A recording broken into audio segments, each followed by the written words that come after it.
A blessed morning natong tanan. Mayong Pasko pud natong tanan. No? So pila na lang kaadlaw no i-celebrate magpitsa 25 na ta. So karon nga higayon sa ato ang mensahe sugod ta sa ato ang Christmas nga series. So paki-greet na lang pud imong mga silingan der sa lingkuranan ug mayong Pasko. Pero ay lang sa pangayoig pinaskuhan, i-greet lang sa. Panagsano ang greeting mapapinanag pinaskuhan niya nako. Mayong Pasko niya pinaskuhan nako. Nagsa madungan na ng duha. So karon sama-sama gingon karon kabuntaga soda sa atong Christmas series. If ako sa 3-part ning series o atong gitaytolan a splendor of Christmas. So ngayon tag splendor kana something in grande or something kana bitawng maayo kayo, excellent in quality ug ngayon tag splendor kana bitawng atong mga mata kanang mesmerize, uy kanindot kana nga nato. So many of us, especially natong mga ning saka ng edad ba. Mingon naman tadi naman ta excited sa Pasko. Kabantay mo. Lahi raman sa una. Kabantay mo may ana na tawa nga. Siguro tungod sa atong mga experience sa kinabuhi, siguro tungod sa mga responsibilidad, siguro sa mga panghitabo or unsa na, we begin to see nga ang Christmas is just ordinary raman ning holiday. Except sa 13th month siguro sa mga nanarbaho. Murag di gid ni siya ordinaryo nga holiday. Kabaw mo, na survey gibuhat diri sa Pilipinas. I think it was done last year. Pag 2023 daw naghimog survey pila ka Pilipino ang excited or joyful igabot sa Christmas. So survey mga more or less 5,000 ka tao. Dayon 73% niingon nga nag-expect me 2023 ha. Nag-expect me malipayon kayo among Pasko. So muna 73. Pag 2024, gi-survey og balik same nga mga tao, same numbers ning naog ang result pila ka Pilipino ang nag-expect nga malipayon nilang Pasko into 65%. Then this year, wa ko'y nakitaan nga datos, but isa ka realidad ba nga nagkadugay, murag di na kayo special ang Pasko. Kabantay mana. So last month, niadto kog merkado, nipalit kog isda, nay isa ka stante didto nga kanay tong iyang series na ay Christmas tune kadungog mo ana. Then pagkadungog na ako sa mga Christmas tune sa pinaagi atong Christmas series, katong Christmas lights, nakahinumdum ko nga mo gid na akong paminawon bata pa ko. Then excited din kay ko basta makadungog na ko ani kay hapit ng Pasko na nakoy regalo nga madawat. Dayon mingon din ko, lahi ra mo yung excitement karon. Wala naman to sama sa una. Akong na-realize ngano kadaghanan nato mingon ta lahi naman jud karon. Kay ato mangong i-associate or atong ikuyog ba nga basta Pasko nakoy madawat. Di man ta pirmi na madawat mo nang sa dihang nagsunod-sunod na nga watay na dawat maingon na din ta bati or normal or di naman kayo nindot ang Pasko, di na sama sa una nga bata pa ko daghan kay kog madawat, di ba?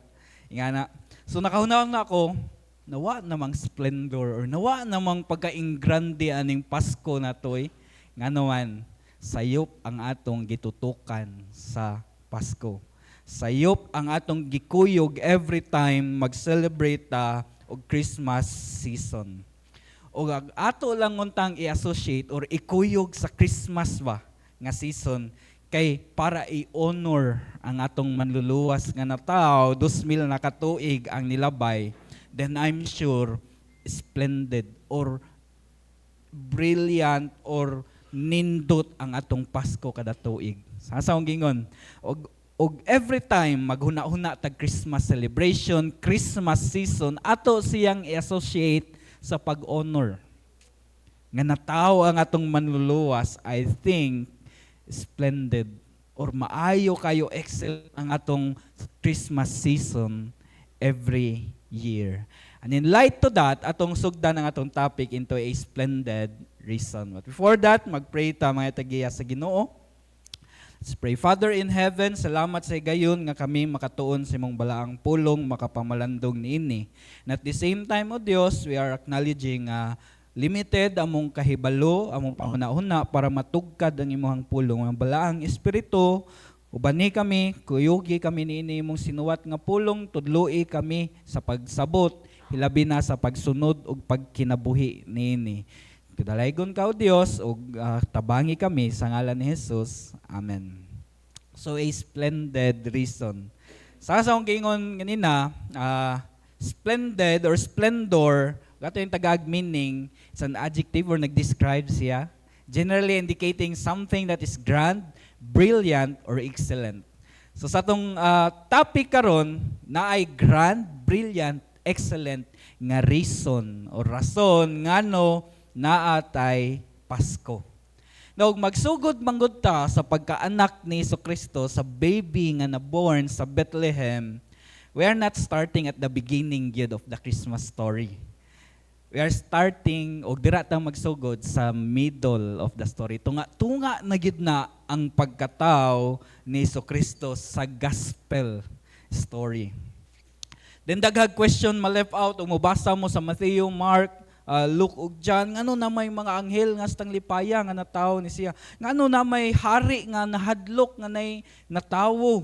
Ngano na may mga shepherd nga nagpinangitaay na nangalisang sa dihang nay anghel nga ning pakita sila nga tubangan. Ngano na may mga wise men nga nagpinangitaay nining bataa. Daghang question mo come up ug magsugod ta sa Christmas story nga sa dihang naanak na si Jesucristo. Mura ragod magtan-aw tag salida ba. Nya wata kita sa sugod tunga-tunga na ta kita maglibog na ngano nahitabo man ni. Ngano yung ani man ang dagan ngano mo man gibuhat sa bida. Ngano mo man ni nahitabo. Ya. Kay wata kita sa sugod. So splendid reason maghisgot ta sa sugod. Ngano kinahanglan man matawo si Jesucristo. Pwede ba di na lang matawo si Jesucristo? Ngano kinahanglan man siya gikan siyang trono sa langit mukanaog nganihi sa kalibutan. So ang passage nga itong pamalandungan na sa Old Testament sa Genesis chapter 6. So kini atong passage before ni sa great flood. So ayha ang baha, ayha gipada sa Ginoo ang iyang judgment sa iyang nakita nganihi sa kalibutan. Anang naa ug ang panghitabo nini nga time, if your Bibles are open, tan-aw nato sa verse 11 to 12, mao ni ang nakita sa Ginoong Dios at this time. The earth was corrupt in God's sight. The earth was filled with violence, and God saw the earth, and behold, it was corrupt, for all flesh had corrupted their way on the earth. Antay mo gibalik-balik ang word nga corrupt. Mao na lang nay ug mayon tag-corrupt kanang nahugawan na ba, tainted, di na pure, di na sama sa bag-o pa siyang gihimo, way hugaw, way tatsa. So yung ana ng word nga corrupt. So at this time sa Genesis chapter 6, wagi maayong nakita ang Ginoo. And I think in every generation ingani ang senaryo. May gani og mag-una tagamay nay promise ang Ginoo nga di na niya usbon ang baha. Unsa na lang kahawgwa siya nihatag og promise ba. Og every generation nay dakong baha nga moabot hastang luoy gid nato. Pero og moadto ta sa tong passage, mao na lang ni ang nakita sa Ginoong Dios. Pagkadautan sa mga tao, ang pagka-self-centered sa mga tao, ang pagka-rebellious sa mga tao ngadto at tubangan sa Ginoong Dios. So we need a splendid reason kana naman lang di ay ang nakita sa Ginoo para unsa may rason para mukanaog si Jesucristo og ihalad ang iyahang kinabuhi. So isa sa itong main heading, reason we need a Savior, we are wicked.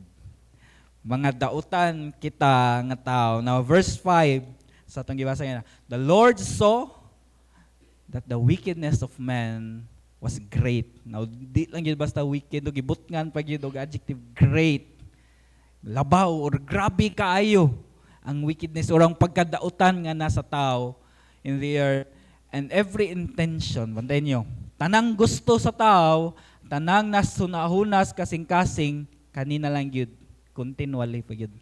Nagpadayon ang pagkadautan, tanang nasunahuna sa mga tao. Na if we will just be honest, ug tangtango na to ang Ginoo sa tong kinabuhi ba, kita niyang gi-describe. If we will just be honest with ourselves, ug tangtango na to ang Ginoo sa equation, mora gid niyang naa nato wickedness o evil in our heart. If you'll just be honest with yourself, mamalandong ka. O di ko maghuna-huna sa Ginoo unsay naa nako kani. Sa asong gingon, in all generation, in all age, in all years, sa sukad nahimugso ang kalibutan, mao gyud ni ang nakita sa Ginoong Dios sa mga tao na og di gyud ta ni masabtan, no di ni kaning verse wa di ni motuhop sa tong kinabuhi, di nato matagaag dakong specialty or dakong pagkahalangdon sa pagnaog ni Jesucristo. Unang nindot gyud og sugda nato ba pag-ila nga kanira gyud ang nakita sa Ginoo sa kalibutan, di lang sa unang panahon but hangtod karon. Awang mga nahitabo sa tong di lang sa tong nasod, but awa ang estado sa kalibutan. Normal ra ang normal na ang gira, normal na ang patay, normal ra ang mga pagpanikas, ang corruption, murag normal na lang gyud sa tong time karon nga ang sakto munay himong dautan. Pagpamadlong gani, di ba, ikaw pa'y kontrabida. Pagpamadlong gani na kay makit-an sayop, ikaw pa'y ingnon sayop. Yeah. Na sa ingana nga higayon, o ingana nga estado ang atong kalibutan. Pero muadto tawag matras tagpila ka chapter ba. Atong hinumduman nga kitang mga tao gihimo ta in the image and likeness of God. Our God is love, ningon sa 1 John, so yung mga binuhat, dapat mga loving creatures po niyang mga binuhat. So ang realidad, gihimo ta sa Ginoo, we are hardwired to love and worship God. Gidesign kita sa Ginoo para simbahon siya. Gani mo na yung gisulti ni Prophet Isaiah. The people whom kinsay nagstorya diri si Lord, ang Dios, form for myself. So ikaw, o ako, gihimo tas Ginoong Dios para sa iyang kaugalingon. Ganun sa itong unang sabton. Mupitaw ng biblical speaking, di kita tagiya sa itong kinabuhi. Gift, regalo gyud ni ang atong kinabuhi. Ang Ginoong Dios mismo ningon nga ikaw, gipurma ka para sa iyang kaugalingon. Unsay purpose? That they might declare my praise. So that's what we are created to do. We are made for God. Yeah, tay kanta, I am made for worship. I am made to honor my King. So mo ni ang tumong natong tanan. We are formed, gihimo tas Ginoong Dios para sa iyang kaugalingon ug para daygon siya. Now, di lang ni description of something spiritual, but this is a description of the purpose ngano naa tas kalibutan, ngano gipang anak ta, ngano nahimugso ta nganhis kalibutan, mo ni calling sa tanang katawhan of all ages, that we might declare the praises of God. So ikaw, gidesign kas Ginoong Dios para daygon simbahon siya. Ikaw ako gidesign tas Ginoong Dios para makita ang beauty niya, para higugmaon siya kung kinsa siya. Nga dapat ang tanan natong buhaton, it's driven and motivated by love. Na wag kabantay mo, sa inyohang mga gipangbuhat, it's all driven and motivated by love. Og di ka ganahan sa imong trabaho, wa kay gana mo lihok ana, pero ganahan ka sa imong gibuhat, bisan pagsakripisyoan na nimo something important sa imong kinabuhi. We are all designed to do what we want to do by love. Ang pangutana, asa na nimo gibutang nga gugma? Kinsa or unsa ang object ana nga gugma? If our praise is rooted in the love of the Lord, nga mo'y naghatag sa ato ang kinabuhi mo'y nagpurma nato, then makita gid ta nato unsa ni kanindot buhaton.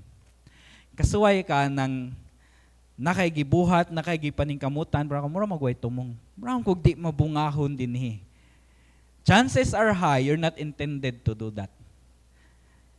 But sa dihang imo nang gisuwayag simba ang Ginoong Dios, imong gihalad, imong kinabuhi, imong ka Lord, imuhan ako, tanang anaan ako, simbahon, daygon, di kayo kayo, may something nahitabo sa ko nahibalik ang purpose or imong nakitaan ang tumong ngano naa ka nganhi sa kalibutan.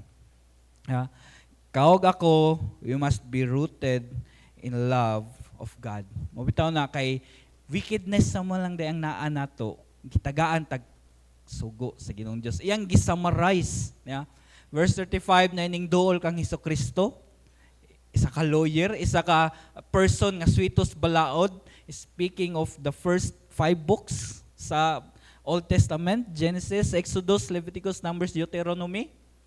Then iyang gitest si teacher si Hesukristo. Which is the greatest commandment of the law? Tubag ni Hesukristo, you shall love the Lord your God with all your heart, with all your soul, and with all your mind. Sa may gusto ipasabot ni Hesukristo diri. Yang gisummarize ang 600 plus nga balaod, when in relation to God, dapat atong kalipay adto nato makita sa yaha, atong serbisyo adto nato ihalad first and foremost sa yaha, ang himaya alang lamang sa yaha, ang tanan para lamang sa yaha. That's what it means to love God with heart, strength, mind, and our soul. At ang problema tungod sa kaning wickedness, tungod sa evil nga naa sa ato ang kinabuhi, di ta ganahan buhaton ni. Di nato ikalipay nga buhaton ni. But the opposite ang atong ganahan. Tungod ining sinful nature nga naa nato nga nakita sa Ginoong Dios sa panahon ni Noah ug hangtod sa panahon nato karon, we don't find joy in doing this. Di ta ganahan mubuhat ana willingly, kita mismo ba intentionally inahan ta buhaton ra og unsay gusto nato or og unsay maayo para sa tua. But pasabot atong problema gyud di lang behavior but our heart. Nagyoy problema sa atong kasing-kasing. Kani magong pagkadautan simptomas lang na. Ang problema gyud ang sala nga naa nganhi nato. Mao lang na ang simptomas nga moy nakita nganhi sa toa munang di ta ganahan sundo ni, di ta ganahan buhaton ni. Now in the Bible, kanang word nga heart, dini, it's not referring nga kaning organ nga naa sa atong left chest. Ang mga Griego or ang nagsuwat sa ang language nga gigamit sa pagsuwat sa New Testament, every time mo gamit sila word nga heart, ilang gipasabot ana, asa naggikan ang atong mga desisyon. Asa naggikan ang atong paghimo og choices. Unsa atong gihimong basihan ug ahana nato gi-process. So mo'y term nga ilahang na mugna ang word nga heart. So mao ni na ang wickedness na sa atong kasing-kasing, sumuo na pud na ang core, dira na pud magikan ang mga choices ug ang mga gusto buhaton sa atong atong kinabuhi. Munang gitagaan o gibilinan tanini nga commandment ba? Bantay mo commandment ni siya. The great commandment. Sugo siya, kinahanglan siya buhaton.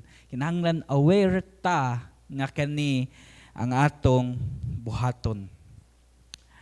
Since sa Genesis, only atong heart and minds, ang intention nato kay wickedness, evil raman di ay, then gidesign tang higugmao nato ang Ginoong Dios with all our heart, mind, soul, strength, tanan para sa Ginoo. Ang problema di am gyud na ma-perfectly follow. Nga perfection gyud ra ba ang standard sa Ginoong Dios, so unsa may paglaom, unsa may hope nato. If you remember the main heading, we need a savior because we are wicked. Sa may paglaom nato, we need someone to do it for us.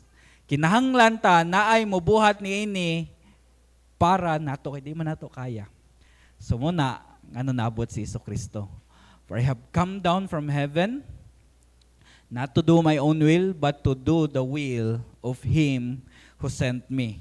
So hindi man nato mabuhat ang kabubuton sa amahan sa tong kinabuhi. So we need someone nga mabuhat nato, and it's our Lord Jesus Christ. Gikan siyang trono sa langit, na-expose siya sa realidad nga ni sa kalibutan. Pero bisan ing ana iyang nakita, ing ana ang na-experience ni Jesucristo samtang nasya sa diri sa kalibutan, tanang tinguha niya, tanang gusto niya buhaton iyang action is always in obedience with the Father. So pinaagi ni Jesucristo iyang gibuhat ang di nato kaya buhaton. Pinaagi ni Jesucristo iyang gidawat ang kamatayon nga para unta nato. Pinaagi ni Jesucristo ang penalty sa sala nga kita unta ang angay magbayad, siya ang nibayad. Pinaagi ni Jesucristo kita tanan one day mabalik ta sa unsang design. Ang corruption ba nga naa sa verse 11 ug 12 nga gisig balik, one day pinaagi ni Jesucristo mawala na.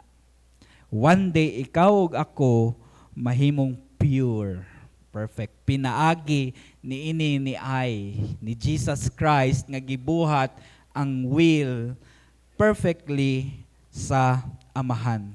That's why regardless sa sitwasyon sa kinabuhi, unsa imong magikaagian karon, unsang imong magikabalakan, unsa ka nindot ka malipayon nimong kinabuhi karon, every Christmas should be splendid. Every Christmas should be excellent, should be kaning in grande dapat ba? Kay naay ning buhat sa sugos Ginoo para nimo kay di nimo mabuhat. Let's remember this, we are made to perfectly love, worship, obey the Lord. Hinumduman, gibuhat as Ginoong Dios para ana. But the problem is, di na to mabuhat. So we need someone to do it for us. Praise the Lord. Jesus did what we cannot do. Mo nang every time magisgo tag Christmas, diba? Unsay sigig, unsay mga kantang daghan na bag nanaygon sa inyo ha? So unsay mga kanta karon sa mga adult na lang nga manaygon kung makadungog nini nga natawo nang manunubos, natawo nang manluluwas, natawo na ang hari. Every time makadungog mong kanta, praise the Lord, natawo siya para buhaton ang gisugos Ginoo nga di na ako mabuhat. Lately, ang mga manaygon karon kuan naman, lahi na ang lyrics na kay ang sindi nitong ilaw naman ako masigkadunggan. Ako asa naman tong mga lyrics about ni Jesucristo, di naman direct. At praise the Lord, na-remindan ta karong kabuntagon through the passage of Genesis, sa dihang dautan na lang ang nakita sa Ginoong Dios, nganhi kanato gibuhat. Naay someone nga nibuhat sa perfect will sa tong amahan. Ngano praise the Lord man. Kaya ablihan ninyo yung Biblia, if you have your Bibles with you, atong tanawon sa 2 Corinthians. Ngano praise the Lord man kay ni nga gibuhat ni Jesucristo ni. 2 Corinthians chapter 5 verse 21. If your Bibles are open, pwede ninyo adtoon. 2 Corinthians chapter 5 verse 21. Anim go ni tabo. For our sake, He made Him to be sin who knew no sin. So gisulti ni Paul, para nato, for our sake, kabantay mo, si Jesucristo nga way sala, gihimong makasasala. Sa may nitabo. Ngadto sa cross, ang sala, o ang kalagot sa Dios sa sala, adto niya gibundak kang Jesucristo. Then ay sumpa yung verse 21, so that in Him, we might become the righteousness of God. In Him. Og nahiusa na ta diha kang Jesucristo, ang perfect obedience ni Jesucristo, manganhi kanato. Munang praise the Lord. In Him, hinumdumin ninyo, 2 Corinthians 5:21.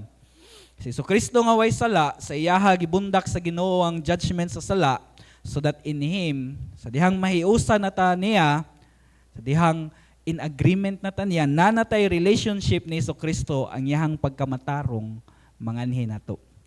Gimatarong mo ng praise the Lord, kay gimatarong na tas Ginoo, di tungod sa atong gibuhat, di tungod sa kung kinsa ta, kundi tungod sa perfect life ni Jesucristo. The reason we need a Savior because we are wicked, but praise the Lord, we have a perfect Savior. Duha, the second reason why we need a Savior because of God's grief. O kaning grief, di lang siya emotion nga nag-gool ka. Di lang siya emotion nga na broken hearted ka. I'm in grief right now or I'm mourning right now. But kini siya, klase ni siya sa kaguol nga kanabitang mo apekto sa imong huna-huna ug sa tawo ni natoy butang nga grief baka nang mo apekto sa imong lawas, mo apekto sa imong kinaiya, di ba na mga ing ana nga klaseng kaguol. So muna nga word ang gigamit sa verse 6. And di ba? Verse 5, wickedness na lang ang nakita sa Ginoong Dios. Pag-abot sa verse 6, and the Lord regretted that they had made man on earth. Saan regretted? Nagmahay. So nasipyat ang Ginoo, nagmahay man siya. Now, kanang word regretted dira, it's an expression. In its original word, expression na siya nga disappointed ang Ginoo sa mga tao. Nga naman, kay nakigstorya ang Ginoong Dios gikan pa lang nilang Adam ug ni Eva, kanila gyang buhaton. Natay kinamoy kinahanglan sundon. Abot sa verse 6 gikalimtan na sa chapter 6, chapter 5 gikalimtan na tanan. Disappointed ang Ginoong Dios and it grieved him to his heart. Sama ni nga ang Ginoong Dios nag-grieve man. Nagmaingon tag word nga nag-grieve ang Ginoong Dios in his heart, but it express something personal. Bantayan nyo. Personal, nga murag na personal offense na buhat sa Ginoong Dios, na personal betrayal. Kinsa may nakasuway diri gitraidor. Especially kanang tao, gikan sa taong gisaligan nimo. And nalimot ko, nato time ni appeal ko seminar about counseling. Niya na ang nag-handle sa seminar nga. Kinsa nakasuway diri betrayal. Ugwa pa mo kasuway, paabot. Maabot ra na. Di daw na malikayan sa kinabuhi sa tao. Nindot ba? Matraidor? Ya, dili. Di ba, especially sa tao nga suod nimo, importante sa imong kinabuhi. Di ba, halos maguba imong routine. Halos di nakaganahan mo kaon. Ug imong ibutang imong sitwasyon sa ingana, labaw pa ana ang gibati sa Ginoo sa dihang iyang nakita, dautan na kayo ang tibuok kalibutan. Yeah. It is kaning betrayal, it is one of the worst nga pwede ma-experience nimo ug nako. Mayon ko isa siya sa pinakabati nga pwede ma-experience sa tao, but mo'y na-experience sa Ginoong Dios adlaw-adlaw in reality.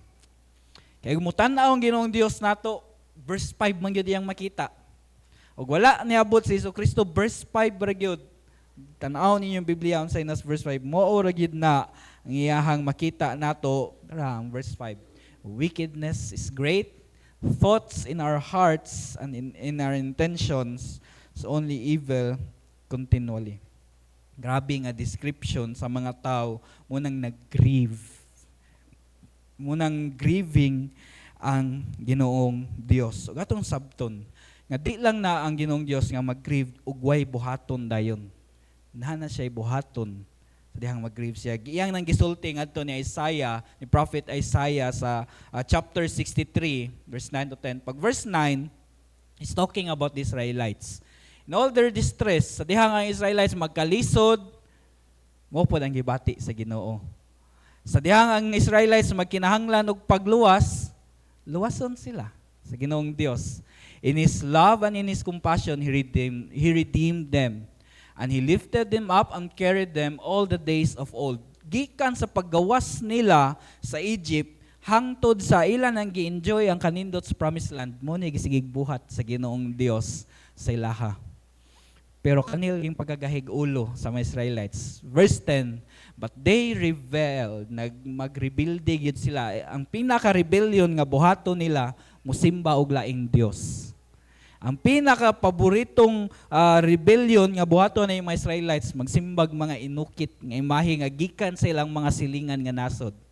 And it grieved His Holy Spirit. It grieved the Lord. Unsay response sa Ginoo? He changed into ang Ginoo na mismo, kontrata. Nagrebelde mo nako, kontrata, dikta, suod.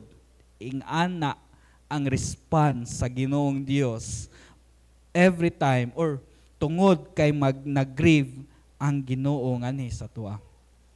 Verse 9, yes, musapnay, muluwas ang Ginoo, but if mag-grieve siya sa kinabuhi sa mga tao, kunta.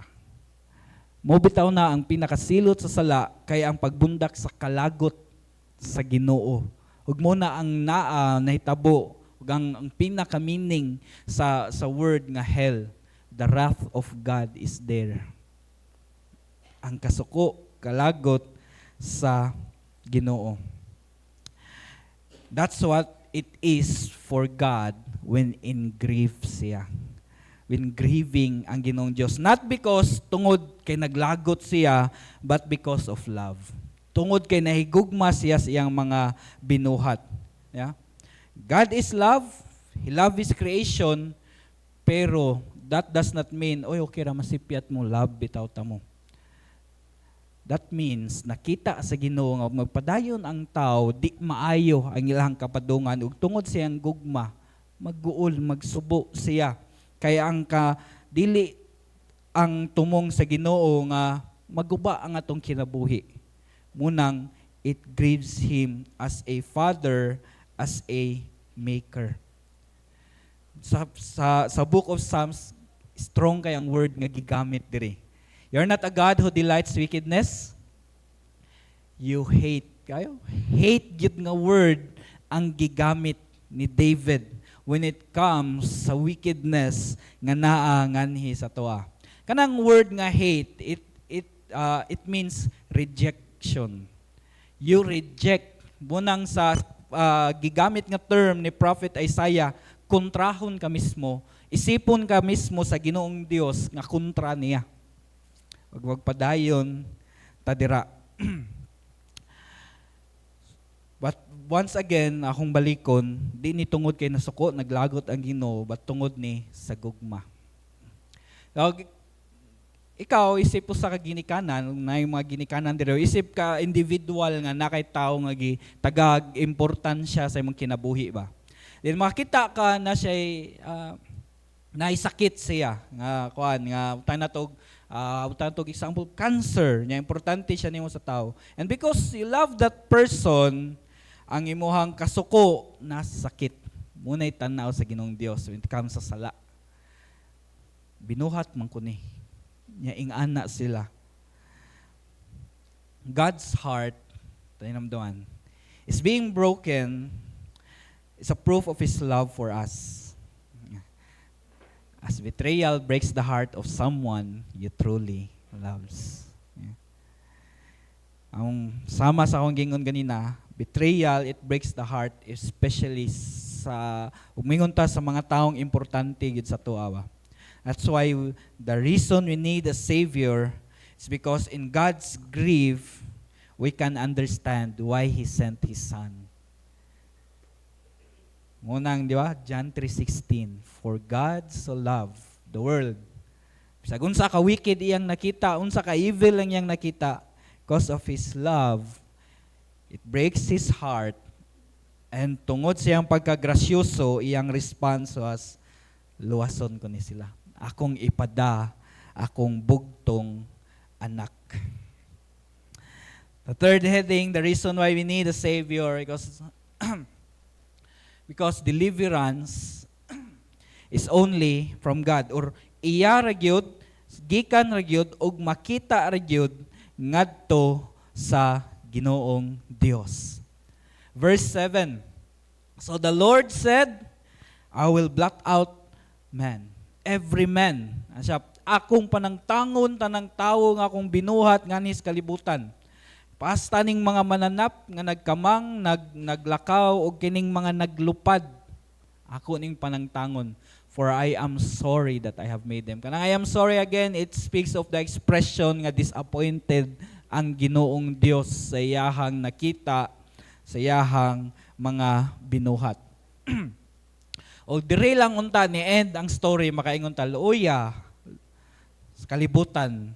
Og diri lang ta ni end ang story sa Genesis hastang luuya sa mga nahitabo. Kini nga ak sa Ginoong Dios dinhi ngo manimalos ko nila. Kini nga ak sa Ginoong Dios tungod kay siya balaan, tungod kay siya matarong perpekto, way lugar para sa iyaha ang pagkadautan. Siya, ako ning panangtangon. But di ni mao ang end sa story. Sa verse 8, Noah found favor in the eyes of the Lord. In other translation, Noah found grace. Or akong Bisayon, nakakaplag o grasya sa Ginoong Dios si Noah, or naggrasyahan si Noah sa Ginoong Dios. Out of all wickedness nga nakita sa Ginoo sa tibok kalibutan, iyang gipili nga taga-grasya si Noah. Atong hinumduman na kining mga biblical characters nga atong mabasahan, especially mga dagko kay achievement, dagko kay mga paggamit ang Ginoo sa lahat, dinhi sila mga perpekto nga mga tao.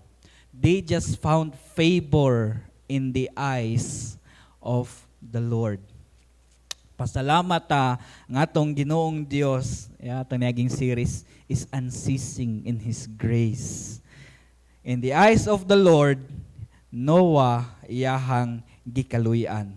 In the light of wickedness sa iyahang mga silingan, di lang sa iyahang mga silingan, but sa tibuok kalibutan, sa kadaghang dautan nga nakita sa Ginoong Dios, wa niya gihurot ang tanan niyang binuhat, na siya'y gibilin isa ka tawo. Tungod ni Noah, naluwas apil ang iyahang pamilya. But pasabot, special. Nakita sa Ginoong Dios nga kinahanglan ko ni i-treat special, i-favor. Tagaan ko ni pabor si Noah. Tungod sa iyahang pagagamhanan, tungod sa iyahang pagkamaalamon nga kabaw siya unsay nagpaabot sa unahan, tungod sa iyang pagkagrasyoso, wa niya hutda ang mga tao. Pwede gidon tao, doon sa Ginoong Dios, then wala na, end na. Di na, moingon, pwede gid tao moingon ng Ginoong Dios, di na ako magbuhat og balik og tao. Hutdon tamo, then wala na. Wala na ta, di na itong ma-enjoy, unsa kanindot mabuhi, unsa kanindot maginhawa, unsa kanindot maglakaw. At pinagis grasya sa Ginoong Dios, naa siya'y gipaboran. And you know the story, sa dihang nakumpleto na ang ark, naa na ang baha, tanang wa nakasakay sa arka, nangamatay, nangalunod, na-preserve silang Noah, iyahang pamilya, pag-recede, pag-atras na sa baha. Sa dihang ning naog na silang Noah, nagpadayon sila simba sa Ginoong Dios. Pag-abot sa verse 9, nagingon ng Ginoong Dios kag Noah. Then God said to Noah and to his sons with him, I establish my covenant with you and your offspring after you. Ingon ang Ginoong Dios, makighimo kog kasabutan ninyo Noah. Noah, pinaagi nimo og imong mga anak ug ang mga magsunod nimo, makighimo og kasabutan. O dapat mo enter ta og agreement. And 9 generations later, mas gipaklaro na ni unsa ni nga kasabutan sa Ginoong Dios ngadto na kang Abraham. Si Abraham 9 generations ni after ni Noah. And mo ni ang saad sa Ginoong Dios. Di ba? Og nay mo enter tag kasabutan, nagisaad dapat. Ang saad sa Ginoong Dios kang Abraham, I will bless you, make your name great, so that you will be a blessing. Hindi mo? Panalanginan ti ka para mahimo kang panalangin. I will bless those who bless you, and him who dishonors you, I will curse, and in you all families of the earth shall be blessed. Kinsa man ang all families of the earth? Tanang generation nga maglakaw sa kalibutan. Muna ang kasabutan ug ang saad nga gi-enter sa gihatag sa Ginoong Dios sa dihang nakighimo siya og saad kang Noah ug ngadto padong kang Abraham. Pinaagi ninyo mapanalanginan tanang tao sa tibuok kalibutan. Unsa man nga panalangin ang gi-promise sa Ginoong Dios? Unsa man nga blessing ang gihatag sa Ginoong Dios gikan kang Abraham? Pila ka 1,000 years later, 2,000 ka tuig ang nilabay, yan ni gihatag nga blessing nga mga pinangamoy mo bless sa tibuok kalibutan. And mo na og atong lakturon pag storya, the greatest blessing God offers to the world is a restoration of relationship through Him, through Jesus Christ.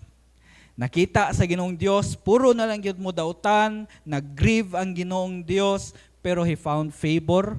Naghimo pa gyud siya kasabutan, nanay gipaboran na si Noah, naghimo pa gyud kasabutan. Iyang giklaro gyud ngadto kang Abraham nga nay panalangin pinaagi ninyo ug ang tanang kalibutan tibuok katawhan makaambit ana nga panalangin ug kato siya nga panalangin mao si Jesucristo. That's why Christmas season is splendid. Ay gid ninyo isipa nga ordinaryo lang ni ang atong gi-celebrate karon nga season. Dayon moingon dayon, Pastor, i-celebrate ba gyud na natong Christmas? Yes, splendid na si Jesucristo na tao, but wa na sa Bible.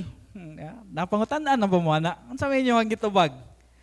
Nga yes, wa sa Bible ang Christmas and also daghan pang special day wa sa Bible kaning birthday, Mother's Day, Father's Day, New Year celebration wa pud na sa Biblia, but ningon si giklaro ni Paul sa mga taga-Roma nga one person must consider one day more sacred than the other. Or himo ang nay mga tao nga isipon nilang usa ka adlaw or nay adlaw nga special para nila. Napoy mga tao dili. But every time nga isipon ninyo nga nay special nga adlaw, be fully convinced. Yeah, whoever or unsa man na nga special day imohang i-celebrate. So laktod pagkastorya, when we celebrate Christmas, di ni siya mahimong special guway kalabutan ang Ginoong Dios. Munang sa dihang atong gitangtang sa equation or atong gitangtang si Jesucristo sa Pasko, lahi raman ang Pasko karon. Di naman pareha sa una. Mingaw naman kayo ang Pasko karon. Aside sa mingaw kay literal bawal na ang mga pabuto, mingaw naman po kayong bulsa ron, listang lisudas ekonomiya.